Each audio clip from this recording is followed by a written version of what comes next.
নমস্কার বন্ধুরা, দীপাস কিচেনে আপনাদের সবাইকে স্বাগত। আজকে আমি খুব সহজ পদ্ধতিতে একটা মিষ্টি রেসিপি করব, সেটাই আপনাদের সাথে শেয়ার করব। তো চলুন আমি কিভাবে করি একটু দেখে নিই। কড়াতে একটু চিনি দিয়ে দেবো, চিনিটা একটু ক্যারামেল করে নেব। তো সেটাই আপনাদের সাথে আপনারা দেখুন আমি কিভাবে করি। 1 হাতা মতো চিনি দিলাম, এটাই ক্যারামেল করে নেব। আমি ছড়িয়ে দিলাম এটা, আমি জল টল কিছু দিইনি। চিনিটা আমার ক্যারামেল হয়ে যাচ্ছে ভালো মতো করে। এবার এটার মধ্যে আমি দুধ দেবো না, একটু জল দিয়ে দেবো। এর বেশি করলে চিনিটা তেতো হয়ে যাবে, ওই জন্য অল্প করে জল দিয়ে দেবো।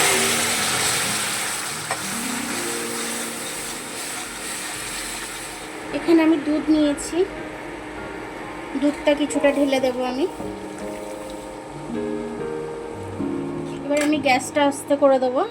আমি এখানে মিল্ক পাউডার নিয়েছি, এটা আমি দিয়ে দেবো। 1 কাপ মতো নিয়েছি, দিয়ে দিলাম। ভালো করে মিশিয়ে নেব। আমি এখনও গ্যাসটা জ্বালিনি। আমি একটুখানি জলের মধ্যে একটু কর্নফ্লাওয়ার গুলে নিচ্ছি, যাতে আমার এটা তাড়াতাড়ি গাঢ় হয়ে যায়। 2 চামচের মতো কর্নফ্লাওয়ার দিয়ে দিলাম। এটাকে আমি মিশিয়ে এর মধ্যে ঢেলে দেব। এটা গোলা হয়ে গেছে, আমি এবার এটা দিয়ে দিলাম, তাহলে আমার জমতে সাহায্য করবে তাড়াতাড়ি। মিশিয়ে নিলাম, এবার আমি গ্যাসটা জ্বেলে দেবো। তো এটা আমি কন্টিনিউ নাড়তে থাকবো, না হলে এটা জমে যাবে তলায়। আর ভারী কড়াই নিয়েছি আমি, কড়াটা যাতে মোটা হয়, না হলে তলায় ধরে যাবে, ওই জন্য আমি এটা মোটা কড়াই নিয়েছি। এবার কন্টিনিউ এইভাবে আমি নাড়তে থাকবো। এটা আমি পাউরুটি দিয়ে করব। পাউরুটির এই ধারগুলো আমি কেটে ফেলে দেব, মানে ফেলে দেবো না, রেখে দেবো, পেট কামসে কাজে লেগে যাবে আমার, সে কারণে। তো এটাকে আমি ভালো করে নেড়ে নিচ্ছি। তো স্বাদ অনুযায়ী মিষ্টিটা দিয়ে দেবো একটুখানি, আপনারা যেরকম মিষ্টি খাবেন সেরকম দিয়ে নেবেন। এবার আমি এটাকে নেড়ে ভালো করে মিশিয়ে নেব। একটু এলাচ থেতো করে আমি দিয়ে দিলাম এর মধ্যে। এলাচের গন্ধটা আসলে খুব ভালো লাগবে খেতে, সে কারণে। আমি এটার মধ্যে একটু টক দই দিয়ে দেবো, তাহলে এটা খুব সুন্দরভাবে এটা কেটে যাবে। আমি টক করে দিলাম। এখন একটু টক দই দিয়ে দিচ্ছি আমি এটার মধ্যে। টক দইটা দিয়ে ভালো করে মিশিয়ে নেবো আমি এবার এটাকে। গ্যাসটা আমার নেভানোই আছে। 1 ফোঁটা মিষ্টি দিচ্ছি, নুন দিচ্ছি। মিষ্টির জিনিসে একটুখানি নুন দিলে খেতে ভালো লাগে, সে কারণে দিলাম। যেহেতু আমি টক দইটা দিয়েছি, সে কারণে আরও দিলাম। এটা আমার হয়ে গেছে ক্ষীরটা বানানো। এবার আমি এটাকে নামিয়ে নেবো। এবার ঠান্ডা হয়ে গেলে আর একটু জমে যাবে এটা। পাউরুটির ধারগুলো আমি কেটে নিচ্ছি একটু, এইভাবে আমি সাজিয়ে নিয়েছি।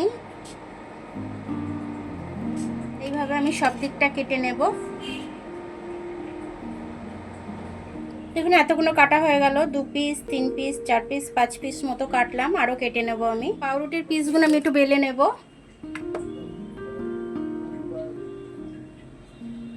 বেলে পাতলা করে নেব একটু, এরকম ভাবে সব কটা করে নেব। এবার আমি ক্ষীরটা পাউরুটির মধ্যে নিয়ে নেব। এখনো গরম আছে। এইভাবে সব কটা পাউরুটির মধ্যে আমি ক্ষীর লাগিয়ে নেব। এইভাবে দুমড়ে দুমড়ে রেখে দেব। এইভাবে সব কটা পাউরুটিতে আমি লাগিয়ে নেব। ক্ষীর একদম ভর্তি ভর্তি করে দিচ্ছি আমি, খেতে দুর্দান্ত লাগবে, সে কারণে। পাউরুটিগুলো সব কটা মেশানো হয়ে গেছে। এবার যে ক্ষীরটা বেঁচেছে, আমি ক্ষীরটার মধ্যে, এই দুধের মধ্যে, দুধ নিয়ে নিয়েছি, দুধের মধ্যেই ক্ষীরটা আমি দিয়ে দেবো কিছুটা, দিয়ে মিশিয়ে নেবো খুব ভালোভাবে।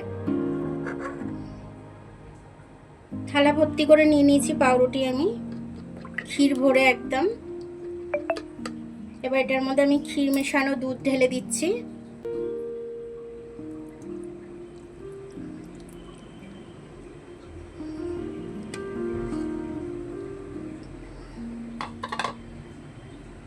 ক্ষীর মেশানো দুধ আমি এর মধ্যে দিয়ে দিয়েছি। খেতে দুর্দান্ত লাগবে এটা। মিষ্টিটা আমার খুব সুন্দরভাবে হয়ে গেছে। মিষ্টিটা খুব সুন্দর হয়েছে, খুব সফট এবং খুব নরম হয়েছে। আমি কেটে দেখিয়ে দিচ্ছি একটুখানি। 1 বাইট মুখে নিলেই একদম মুখে মিলিয়ে যাবে, এত সুন্দর হয়েছে এটা খেতে। তো আপনারা এরকমভাবে ঘরে করে খাবেন, খেয়ে কমেন্টস করে জানাবেন, বাচ্চাদেরকেও দেবেন এবং অকেশন পারপাসেও আপনারা বানাতে পারেন বাড়িতে।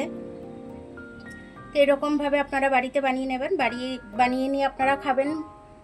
লোক কুটুম আসলে তাদেরকেও আপনারা দিতে পারবেন। দুপুরবেলার দিকে মিষ্টি দোকান বন্ধ থাকে, তখন যদি হট করে কেউ আসে আপনারা ঘরে থাকা উপকরণ দিয়েই করে নিতে পারবেন। ঘরে থাকে আমল দুধ, ঘরে পাউরুটি থাকে, সব সময়তেই থাকে, এগুলো অ্যাভেলেবেল ঘরেতে। তো এগুলো দিয়ে আপনারা করে নিতে পারেন।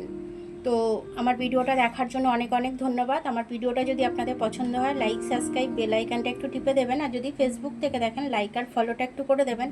আবার কাল দেখা হবে নতুন রেসিপির সাথে। ততক্ষণ আপনারা ভালো থাকবেন, আমি আসছি।